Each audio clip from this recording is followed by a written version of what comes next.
Welcome to Creating Wealth with Jason Hartman. During this program, Jason is going to tell you some really exciting things that you probably haven't thought of before and a new slant on investing. Fresh new approaches to America's best investment that will enable you to create more wealth and happiness than you ever thought possible. Jason is a genuine self-made multimillionaire who not only talks the talk, but walks the walk. He's been a successful investor for 20 years and currently owns properties in 11 states and 17 cities. This program will help you follow in Jason's footsteps on the road to financial freedom. You really can do it. And now, here's your host, Jason Hartman, with the complete solution for real estate investors.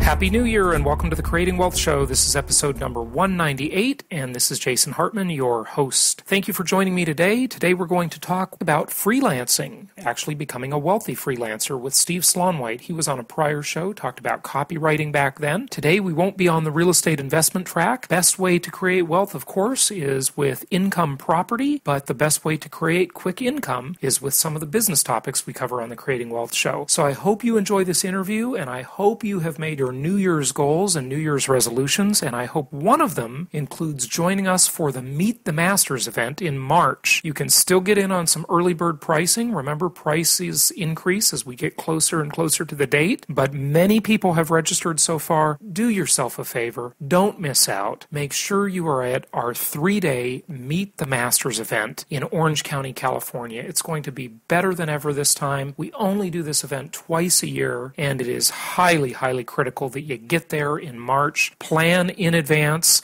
get early bird pricing. The early bird gets the worm, as the saying goes, and be sure to join us for the Meet the Masters event. So go to jasonhartman.com and click on Store, then Events to register. That's jasonhartman.com, of course, and we will be back with Steve Slaunwhite talking about wealthy freelancing in just a moment. Have you listened to the Creating Wealth series? I mean, from the beginning.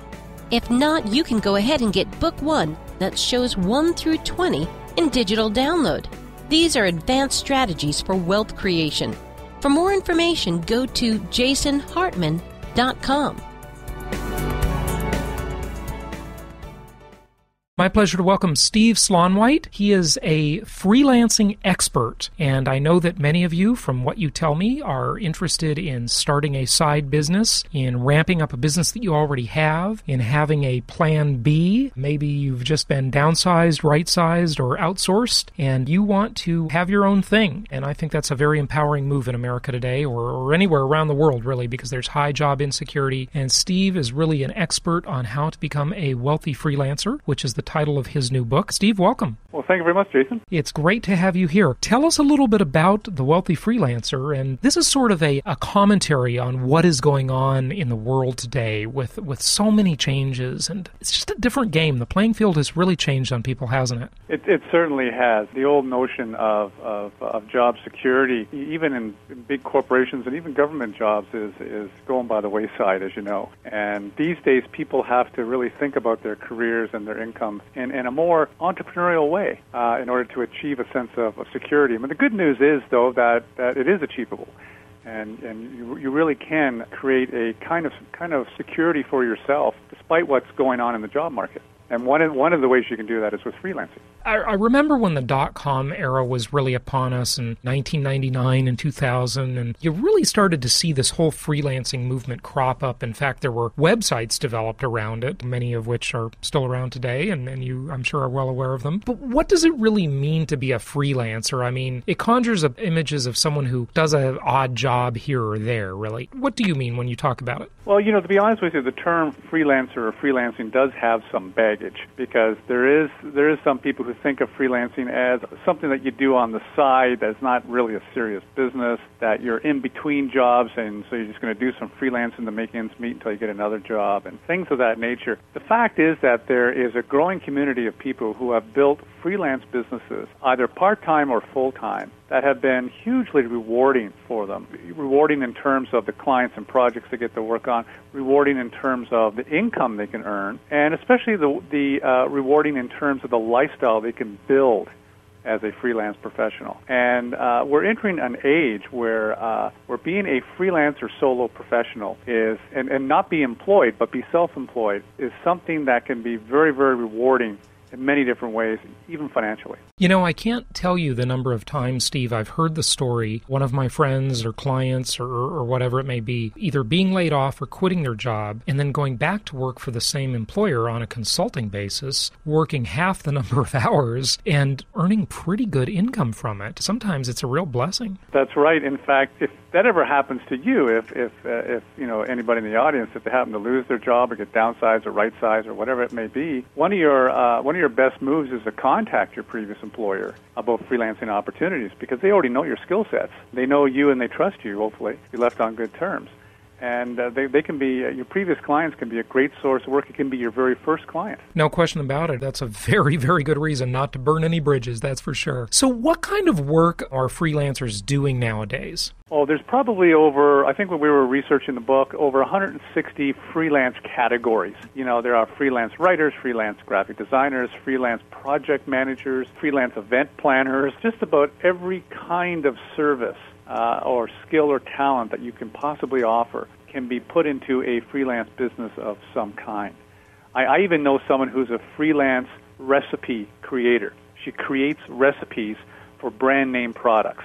Wow, that's amazing. Can you imagine? She just experiments in her kitchen all day long. So there's really no end to the different things you can do that is marketable as a freelance business. Someone experimenting with recipes in their kitchen. A lot of these freelance jobs can really be someone's passion or their hobby that they turn into a lucrative business, right? That's the great thing about freelancing, is that you're in control and you can decide what kind of skill or service you're going to provide. You can really follow your passion. If you love to write, there are 100 opportunities, in different industries for freelance writers where you can make very good income. If you love to design, there's plenty of opportunities for you. If you love to build, if you love to consult, if you love to advise, you can really follow your passions in many different directions as a freelance professional. That's the great thing about it, is you can really start doing work that you really enjoy doing, rather than work that you're told to do in an employment situation. What methods or websites, what are the best places for people to find freelance work? Well, the best way to find freelance work is actually to not go to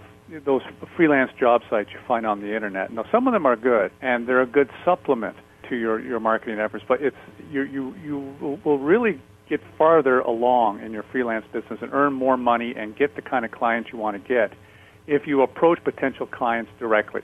If you have a simple marketing plan for yourself and identify those clients on the market you'd like to work with, and then go after them with that simple marketing plan, you'll have much better luck that way. So just call them up and offer services? How do you know they need it? I mean, if they're not out there posting it on a website somewhere. Well, what you want to go after is what we call in the book high probability prospects, and we actually take you through an exercise on how to identify what a high probability prospect is.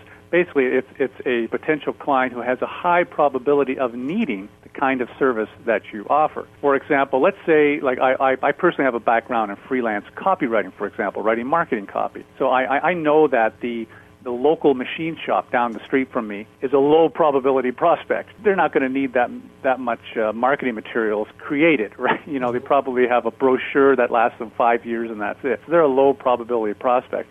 However, the insurance company across town who produces brochures and web copy and email newsletters and all kinds of things is a high probability prospect. Chances are they're going to need copywriting help from time to time. So that's the way you have to think. You have to identify those potential clients in your market that you consider high probability prospects. How do people set their rates or know what to charge? I mean, the one complaint I do hear from freelancers is that they have problems getting paid. They have collection problems. And I know the economy is bad, and it seems like every vendor nowadays is complaining that they have collection issues. That's a big thing. Any thoughts on that? Sometimes you hear stories like that in any business, not just a freelance Sure. business, which is essentially a small one-person business, but in all businesses encounter that from time to time. The key is, first of all, as a freelance professional, is to operate your business as a business. Don't make it look like a hobby. Make it look like a serious business. And you have invoices that look like an invoice. Mm-hmm. You know, you have a website that looks like a professional website. You operate your business as a business. And if you do that, then other businesses and clients that you work with will tend to treat you more seriously.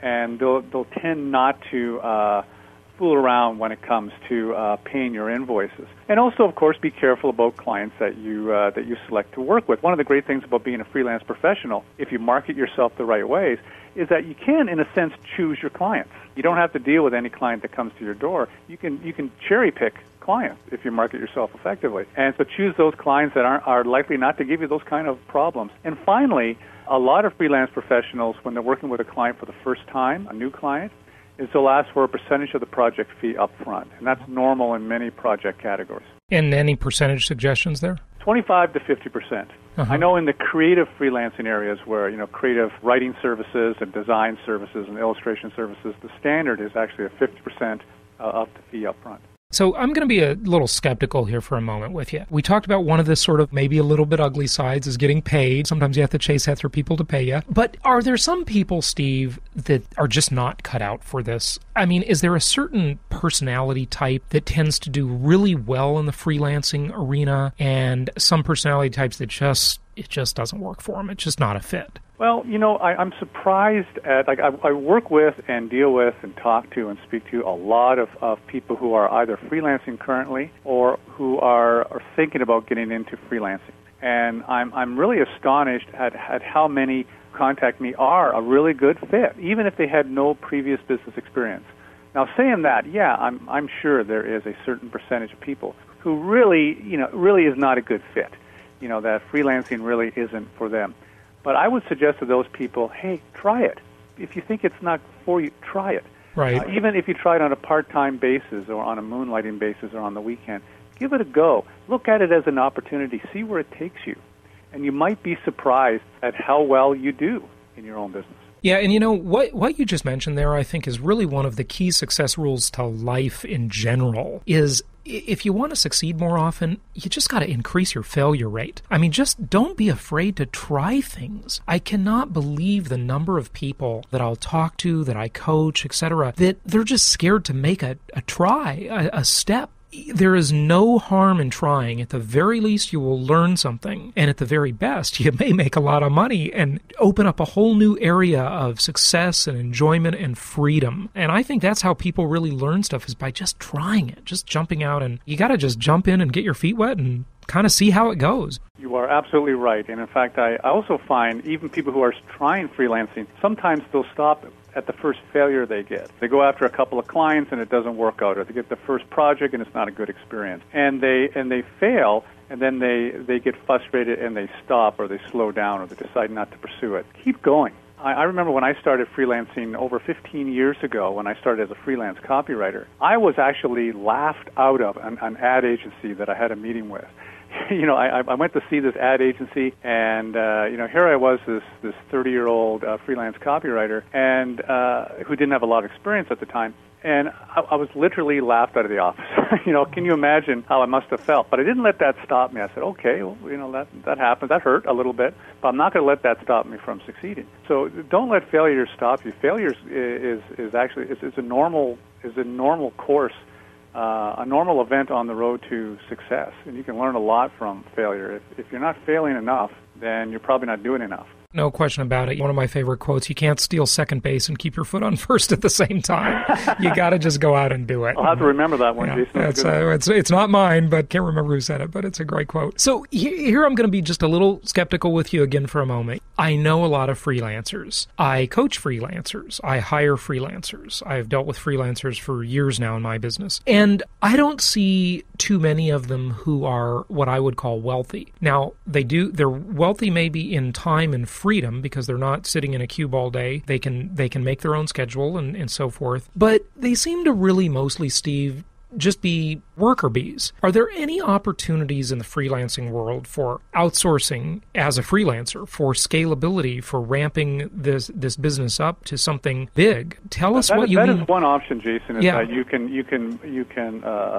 evolve from a one-person business to someone who has staff or contractors that work with you in order to get a bigger volume and perhaps increase your income. But you don't have to do that to earn a six-figure income as a freelance professional of any kind. When we were researching the book, one of the things we decided to do, and one of the reasons why we wrote the book to begin with, is that we knew, the three of us, a lot of freelance professionals, a lot of freelance designers, a lot of freelance writers, a lot of freelancers in other categories. We knew a lot of them who were earning a top income, six-figure income, full-time as freelancers, or the comparable amount of money part-time. And we thought, what did all these freelancers have in common? And we ended up interviewing more than 100 freelance professionals who earn a high income and meet our definition of a wealthy freelancer, which is getting the income you want, the lifestyle you want, the clients you want. And we found that a lot of these freelance professionals have certain things in common. They do certain things to attract high-paying clients on a consistent basis, to price their services in a way where they get the best rates. They do all these common things, and that's what we put into the book. Well, can you give us an example or two? I mean, what are some of the things they do? Well, I gave you one already, is going through an exercise to focus exclusively on high-probability prospects. Yeah, good advice. That is the number one rule, because a big mistake I see freelancers making a lot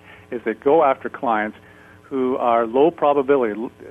They're not able to pay high rates. They don't have a lot of work available. And you need to go after what I call high probability prospects.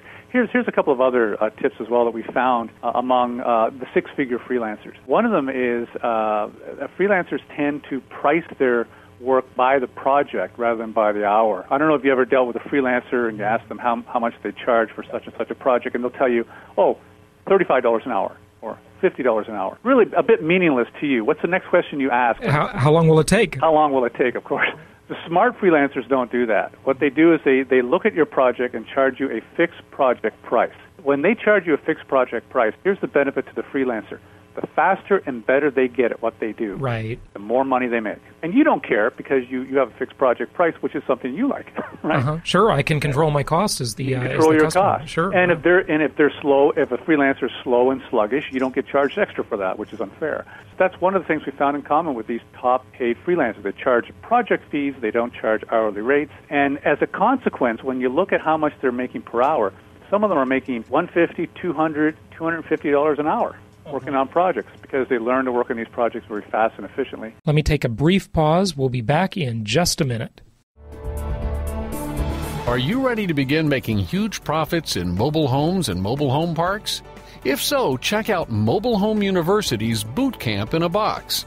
You'll learn how to find and evaluate mobile homes and mobile home parks, how to drastically reduce park expenses, how to develop an effective management team, how to market and advertise to fill up your park, and much more.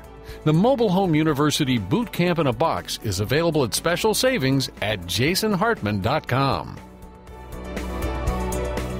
Yeah, I couldn't agree with you more, because that's the real benefit of having your own business and being in control, is that when you're an employee and you're working for somebody else, you're in the time and effort economy, as Dan Sullivan calls it. I had him on my show a while back. And when you're in your own business, you're in the results economy. So salespeople, freelancers, people who are providing project-based fulfillment, like you recommend, can really leverage things, and they can be in the results economy, which, if you're good, tends to be far more lucrative and far more fulfilling than being in the time and effort economy, don't you think? You're absolutely right. And I'll give you one more tip that I found a lot of freelancers do in a slightly different way. When you mentioned Dan Sullivan and results economy, this is really fitting. Yeah, he's a Canadian. He's up there with you. Yeah, he's a Canadian. I have a lot of his stuff. He's great. And, I'm looking forward to my free day on Friday. There you go. I know you're following his plan, right? Absolutely. But one of the things that we teach freelance professionals to do is to ask what we call the expected results question when they're talking to a client about a potential project. We teach freelancers to say to the client, hey, what is it that you want this press release to accomplish for you? Or what is it that you want this website design to accomplish for you? Or what is it that you want this my project management services to accomplish for you? And if you ask a question that's focused in on the results that the client is trying to achieve, then you're really taking the conversation away from hours and money and focusing it on results. And then your fee is really compared to the results that they can expect to get from using your services. And if you offer a valuable service, you can get a very high fee. Yeah, that's what the PR industry has done for, I don't know, the last decade or maybe 15 years, I think, is they've tried to value PR, whereas if they get someone a story in a national magazine, for example, and then they take the page rate of that magazine and they compare the two and they say, look at what this was worth to you. It's worth 3 pages at $30,000 a piece. I mean, that's a pretty good way of selling your service, it seems like. That's right, and it's really the only way. Not only will you get higher fees, and get clients coming back to you again and again and telling others about your great services. But clients will come your way. You'll get your fee more easily that way. You won't have to struggle so much to get your fee. Because Sure. you're focusing on results, and that's what clients want is results. That's absolutely. It's that old story of market. I'm sure you heard this expression. People don't buy a drill; they buy the hole that the drill makes. Right, I love that Right? story. Yeah, so it's the same. It's the same thing. People don't necessarily buy the freelance service that you're offering; they're buying the result that your freelance service will provide, will generate for you. Good advice, no question about it. Hey, so I think if anyone was to announce to their spouse, their significant other, their friends and family that they're going to quit their job and become a freelancer, they might be looked upon as kind of a flake. When unemployment is high, it seems like everybody's a consultant, right? What do you say to that? Nowadays, I mean, freelancers are really having a great life in a lot of ways. And the connotation of freelancer is definitely changing. A term I actually prefer to use is freelance professional rather than freelancer, but it doesn't really matter. It's changing because I more prefer and to more use the term wealthy people are freelancer. knowing or finding out about freelancers that are doing really well and having a great life and getting the income and clients and lifestyle that they want. And they're becoming envious. So it's changing. It's changing. It is changing, and maybe they can just say, I'm quitting my job to become a wealthy freelancer. How's that?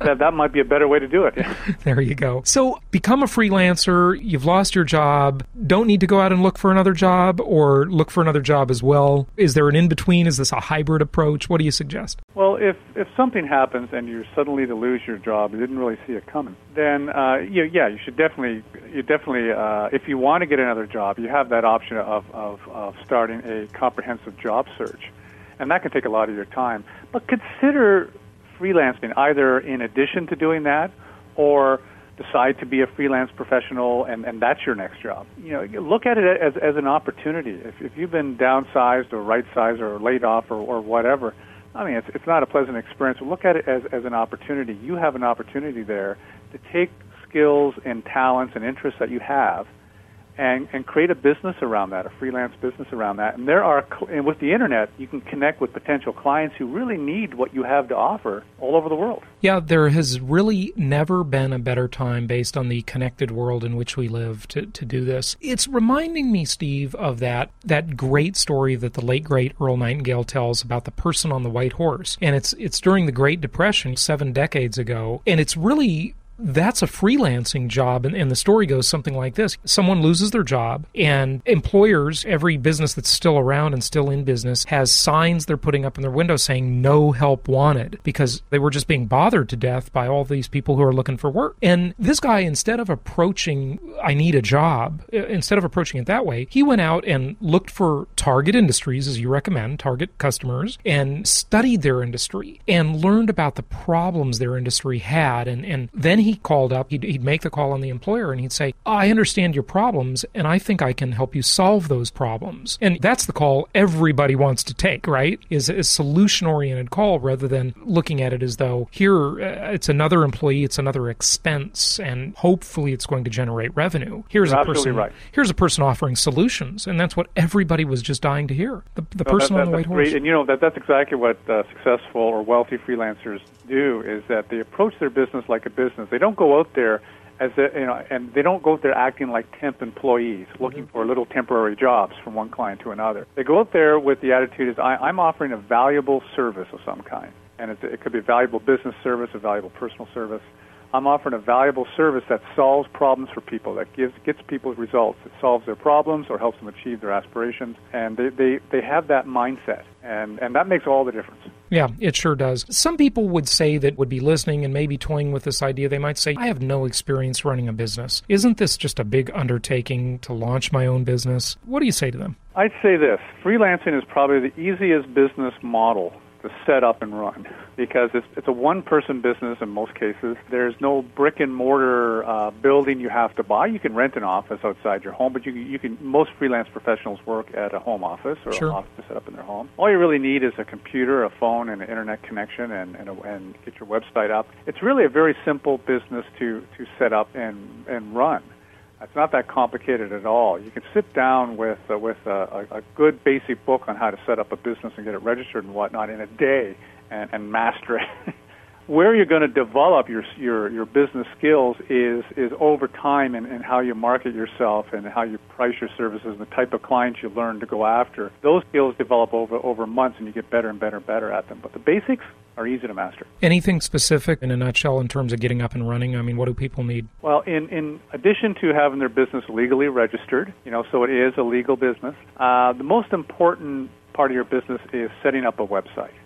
Because these days, just about everybody, before they hire any kind of service professional, whether they be a copywriter, designer, project manager, consultant of any kind, what they'll tend to do is go on the internet and look for that person's website to check them out, to pre-qualify them before they call them, before they talk to them. And if your website isn't there, then you're really not in business yet. So setting up your website is probably the most important thing, because that becomes your business. Most freelance businesses are really online businesses that are driven by their website. Yeah, no question about it. I'd much rather have a website than a business card, and I'll tell you, everybody listening should go out and hire a freelancer to do their website. That's right. They'll be in business. That's right. So what do you do to keep the work consistent? I mean, there's no guarantee of more work coming. That's the risk in being a freelancer. What do you do to keep it coming in? Well, there's a couple things you do. Number one is you do great work for clients, because if you do great work for clients, you get rewarded through repeat business and referrals. Doing great work for clients, giving clients an incredibly wonderful experience of working with you. They'll come to you again and again and again, and they'll also tell others about you. So that's an important way to keep a steady flow of inquiries and clients coming your way. Another way is to have a simple marketing plan that works well for you. And there is no one-size-fit-all. There's, as you know, there's probably 100 different techniques you can use to find and attract clients. There's 100 ways to promote and market yourself. What you need to do is pick one or two marketing activities that are really a good fit for you. A good fit for your personality, a good fit for your budget, a good fit for your schedule, and get really good at those one or two marketing activities that generates a steady flow of leads and inquiries to your business. Yeah, keep that funnel full and do good work and just get referred, because that's free advertising. Very good advice. Hey, any thoughts, Steve, on work-life balance? I mean, I think there are really two problems here. The one problem is the person who may tend to lose their focus working out of the house, maybe not getting dressed reasonably professionally and treating it like a business, getting distracted at home, things like that, sitting around in their PJs all day. And then there's the other type who's the total workaholic type who they never stop working and they're at home, and they should maybe pay some attention to the rest of their life as well. And they're miserable. They're stuck in their home office working hours a day and on weekends. And when they're on the back deck, they bring their laptop with them. Right. That kind of thing. Work-life balance is very important, because the book is called The Wealthy Freelancer.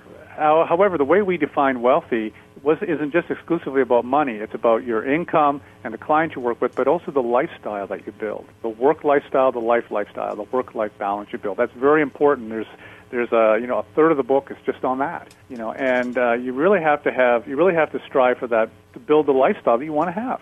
If you want to spend more time with your family, you've got to build that into your freelance business. One of the exercises that we walk readers through in the book is creating your own personal bill of rights. In other words, making a list of exactly what you do and you do not do in your business, and what you'll accept and what you will not accept.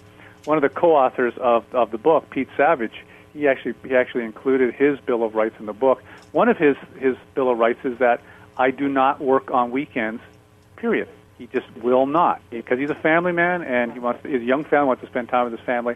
If a client calls him at 5 o'clock on Friday and says, "Please, Pete, you got to help me," he can't, because he adheres very closely to his personal bill of rights. Saturday and Sunday is for his family. So you need to write this down. Make a list of the kind of what you'll accept from clients and the kind of behavior you will not accept from clients. If you don't want to work evenings, for example, build that into your bill of rights. Believe me, that really makes a difference, because that's the great thing about freelancing, is that you can decide what your work life is going to be. You can plan it in advance. Yep, that's one of the components of being a wealthy freelancer, no question about it. You've been very gracious to offer some special things for our listeners, and they can find all of these at jasonhartman.com/freelance, and also in the store we'll put a link to it as well. But a couple free chapters of the book, a couple free reports, which are great. And in the book, you've got these 12 secrets of succeeding as a freelancer. If you had to pick a couple of them, which ones would they be? Oh boy, you put me on the spot. Most important, yeah. You gotta pick a couple. I know there's 12. Well, you know what? There are 12 different secrets, and we just talked about one of them is construct your own work-life reality, which is our secret number 10. And of course, within that secret, we have all these different techniques and exercises to accomplish that. Probably the other one would be to price your services for success, because it's so important how you price your service. You can be a great freelancer, you can have very talented, have great clients, but if you're pricing your services way too low, it's almost like quicksand. It's hard to get out of that. Right. And you're not going to generate the income that, frankly, you deserve.